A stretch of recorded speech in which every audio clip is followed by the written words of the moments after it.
It's crazy. Like me and Jack, I mean, I speak to Jack like most days, like pretty much every day. And I think it's really strange because we're literally opposites, but also very similar. It's the weirdest thing. And so I think our love of like, that 90s, you know, hip hop, and Jack's a real hip hop head. Like in terms of like the old school, like he knows his shit. Like he'll be like, that person, this thing, and da-da-da-da. And so he probably knows more about that than I do.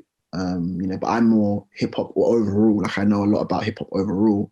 But as we connect on that, I think we're not too proud. Like we're very, like if something doesn't work, you have to, especially in music, I think you have to be able to, when you work with somebody, them tell you that doesn't work, let's try this. And then vice versa, that doesn't work, let's try this. You know, and I think, you know, our relationship is very much, we balance each other out because it's like, you know, it really works. And so when we made the album, we started making music together, it was like, oh, this is my friend, we connect. And we, obviously then lockdown happened and we made the majority of the album during lockdown. And so, you know, we formed a social bubble. When I was seeing Jack more than I was seeing anybody, I was with Jack most days. And like, I was seeing him more than he was seeing his family or, you know, whatever. And I was seeing him more than I was seeing mine.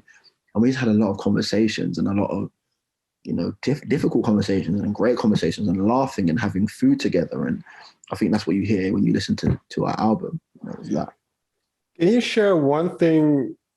Well, the two things. Well, one thing that you have learned over these years working with Jack, and then vice versa, something that he might have picked up from you. Jack is like, no, and obviously he's not hearing it, so I can be honest. Yeah, he's a genius. Like genuinely, he's a genius, and his ability. And it's mad because I didn't know about Bombay Bicycle Club, right? So I didn't have preconceived notions of what music he should be making, right? So I'm just walking in, I'm like, oh, this guy's making these beats and they work and they're boom bappy, and I'm like, you know, his ability to see he's just a great leader and a great, you know, a mind when it comes to music and hearing what it should be. Jack taught me about like a lot about songwriting. Like there's a song on the album called All For You where Jack's just singing. There's no word, like there's no, I'm not on it, but we wrote it together. So we wrote the song together.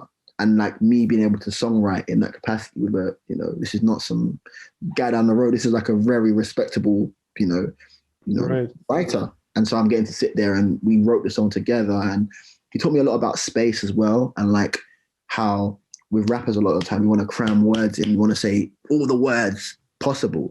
And he was like, Barney, take that word out. How about we don't have that word there? Let the beat do the talking for a little bit, then come back in. And that tripped me out. And I think on the flip side, I think he learned a lot about like working with a rapper and like flow and how the line, you don't always have to rhyme the last word. It can fall into itself. Like I can rhyme the first three words and then it's a mathematical equation. Now, I didn't even realize that I was doing it. But, you know, I was able to explain, no, that's got to flow here. And, you know, and I think that's kind of how it works so well together because, yeah, there's no pride and there's no element because we both love each other very much. And I'm really, really close.